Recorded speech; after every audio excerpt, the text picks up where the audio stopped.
Il y a des personnes qui aimeraient manger de façon saine, mais sont tellement surmenées par leurs tâches quotidiennes qu'ils ne trouvent malheureusement pas la force, la motivation et la volonté nécessaires pour faire cela.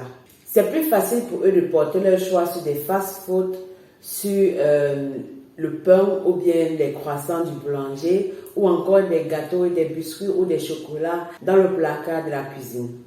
Mais malheureusement, ces personnes qui ont tendance à prendre du poids culpabilisent toujours après avoir consommé quelque chose qu'il ne fallait pas. On mange une crêpe, on culpabilise, on mange une part de gâteau, on s'en veut en mort. Et lorsqu'on prend une glace, on se promet d'aller faire 100 km de course le lendemain. On est dans cette spirale de culpabilité où on n'arrive malheureusement pas à s'en sortir.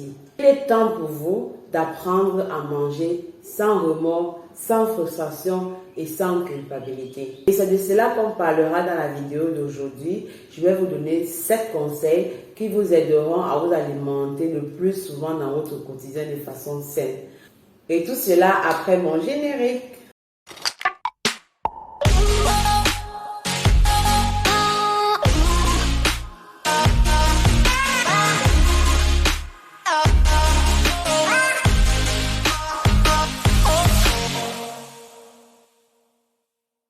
Salut à vous et bienvenue sur ma chaîne YouTube. Je me prénomme Karine Sandra de mon pseudo Cassandra et je suis responsable de la méthode MAS qui est maigrir avec le sourire, un programme de 3 phases conçu essentiellement pour vous qui vous aidera à perdre du poids de façon saine et durable.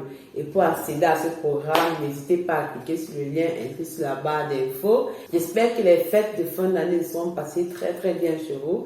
Moi, dans mon cas, ça s'est passé à merveille, j'étais en famille, je me suis éclatée, je me suis amusée. C'était vraiment bien, ça faisait vraiment longtemps, je n'avais pas passé des fêtes si merveilleuses. Et tout ça en compagnie des gens aussi merveilleux qui est ma famille. Franchement, merci pour ce temps. On s'est amusé, on a fait la fête, on a mangé, on a un peu pris le poids, mais ça va. Bon, comme je disais tantôt dans la vidéo d'aujourd'hui, je vais vous apprendre comment trouver le temps pour manger sainement. Sans toutefois tarder, on va commencer avec le premier conseil. Le premier conseil pour manger sainement est de tout d'abord prendre la décision de changer ses habitudes alimentaires. Nous sommes maîtres de nos propres choix et tant que nous ne nous décidons pas enfin de changer définitivement, cela sera impossible pour nous d'adopter certains gestes qui seront bénéfiques à notre santé. Il faut être capable d'admettre que oui, je me nourris mal, oui, je ne mange pas bien, oui, ce que je mange n'est pas bon pour moi, n'est pas bon pour ma santé. Et là, ça sera le déclic et là, ça sera le départ pour vous pour entamer une vie saine.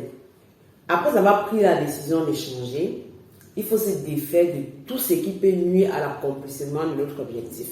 On commence d'abord à vider tous les sucreries qui se trouvent dans la maison. Les gâteaux, les biscuits, les bonbons, les cookies, tout ce qui est sucré dans la maison, allez, on les met dans la poubelle. Car ils n'ont pas leur place dans votre alimentation.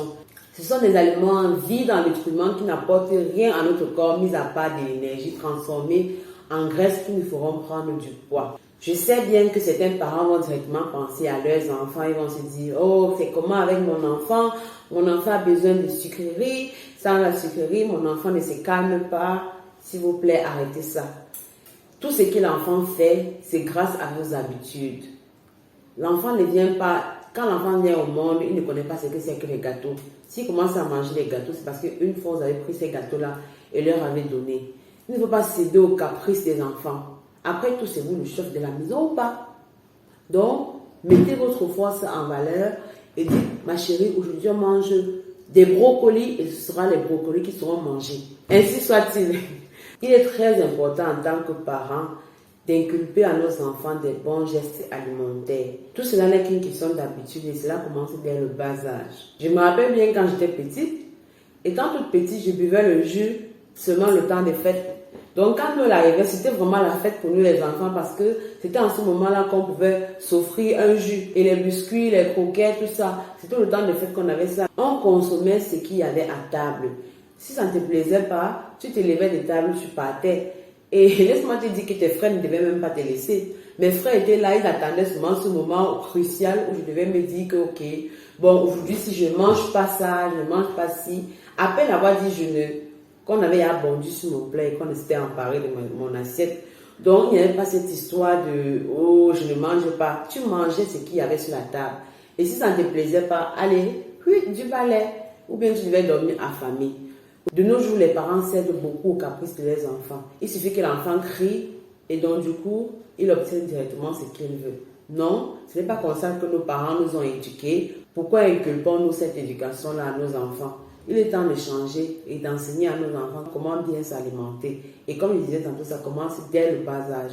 Il est temps pour toi de montrer à ton enfant qui est le chef et qui commande dans cette maison. Ne nous laissons pas manipuler par ces petits monstres. Par contre, je ne dis pas d'arrêter tout d'un coup. Non, non, non, non. Il faut passer pas à pas.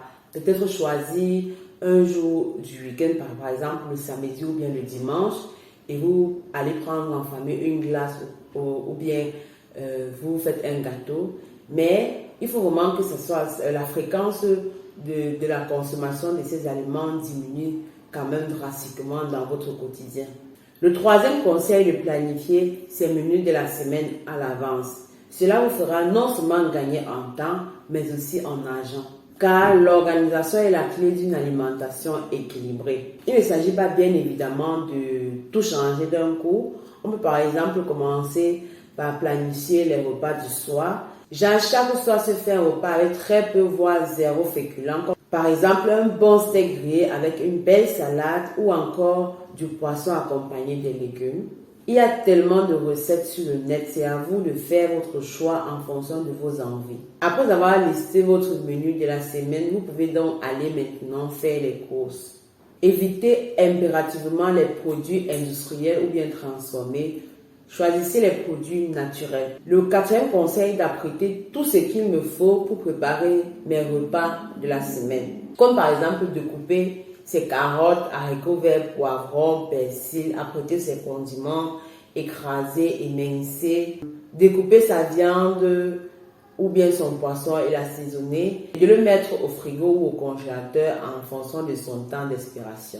Je n'aurai plus qu'à laisser dégérer ma viande très tôt le matin avant d'aller au boulot pour mon repas du soir.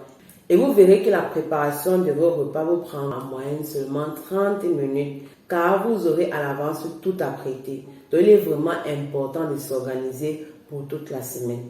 Chez moi, ça va très très vite. Il me suffit d'avoir une poêle. Dans ma poêle, je mets juste mon steak et entre-temps, j'apprête ma salade ou bien mes légumes et le tout est joué. Donc je ne me casse pas trop la tête. Faire mes repas sont vraiment très simples et pas compliqués. Un autre conseil à ne pas négliger est de planifier ses sorties au restaurant. Manger sainement ne veut pas dire se priver des sorties en famille ou entre amis. Il est juste important de choisir à l'avance un restaurant dans lequel vous trouverez votre compte sans toutefois gâcher vos efforts. Il faut se renseigner si celui-ci offre des menus adaptés à votre alimentation. Le sixième conseil est de toujours se munir des essentiels. Avoir à portée de main des aliments prêts à être consommés qui vous aideront à ne pas succomber à la tentation. Comme par exemple des olives, du thon ou bien de la sardine en conserve, des petites carottes ou des concombres, on appelle ça des snacks, oui. J'ai toujours ça à ma portée, des œufs durs, de l'avocat, l'huile de l'avocat. J'ai toujours l'avocat dans la maison parce que dès que j'ai faim, je divise cet avocat en deux. Je mets juste du sel, un peu de poivre et de l'ail en poudre. En tout cas, moi, je trouve ça très, très délicieux. J'ai aussi quelques noix que je consomme vraiment avec modération. Je prends juste une petite poignée de noix comme ça. Je mange et ensuite, je bois de l'eau. Et parfois, quand l'envie de sucrerie me prend, j'ai du chocolat noir à 95%. C'est amer, mais ça me fait l'affaire. C'est juste un peu sucré. Donc, je me prends 1 à 2 carrés et je mange. Mais ce n'est pas quelque chose que je fais très souvent. Mais parfois, l'envie de chocolat me prend. Et donc, du coup, ça me plaît bien de manger vraiment du chocolat à l'état pur. Tu ressens, en tout cas, moi, je ressens vraiment le goût et la saveur du chocolat. Pas ce chocolat avec du sucre ajouté où tu ressens juste du sucre, quoi. Donc voilà, c'est que j'ai toujours ça à ma portée et c'est quelque chose qui m'accompagne presque partout.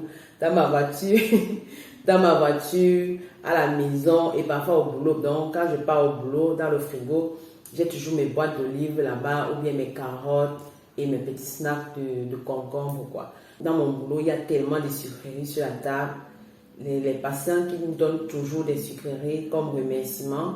Et donc, du coup, pendant que mes collègues se versent sur les cookies ou bien sur les chocolats qu'on leur a offerts, moi, je me retourne sur mes carottes ou bien mes concombres, quoi. Donc, du coup, je mâche et dès que je mâche ça, je bois de l'eau. L'envie part directement. Le septième et le dernier conseil très, très important, c'est d'éviter de faire les courses étant affamé. C'est la pire erreur qu'on puisse commettre quand on veut vraiment faire gaffe à sa ligne, de partir faire les courses étant affamé. Laissez-moi vous dire que vous allez arriver là-bas, le donneur va vous parler, va vous dire « Karine, achète-moi, mange-moi, je suis là, je sais que tu as faim, mange-moi. » Donc franchement, évitez de faire cela. Quand vous avez faim et que vous partez faire les courses, tout ce que vous voyez, vous avez envie de manger. Vous voyez les chips, ça vous appelle. Vous voyez et en plus, tout ce qui est mauvais, c'est ça qui vous appelle. Vous n'allez pas voir le concombre, ça va vous appeler. Non, vous allez, tout ce qui est mauvais là, c'est ça qui vous appelle. Vous allez voir le pain, vous allez fantasmer devant le pain. Avant d'aller faire les courses, assurez-vous que vous avez mangé quelque chose. Sinon, vous allez succomber là-bas à la tentation. Et la tentation dans le supermarché est grave. C'est un conseil vraiment à ne pas négliger et à prendre en considération. Évitez vraiment de faire cela car cela activera vos pulsions qui vous pousseront à faire des mauvais choix. Je crois que nous arrivons au terme de cette vidéo. J'espère que ces informations vous aideront à vous décider définitivement à changer de style de vie, à changer votre façon de vous alimenter et à profiter des avantages qu'offre ce type d'alimentation. Et avant de partir, n'hésitez pas à vous abonner à ma chaîne, à cliquer sur la cloche de notification et à commenter si la vidéo a été intéressante pour vous. Et je suis sûr, on se dit à très bientôt et bye bye!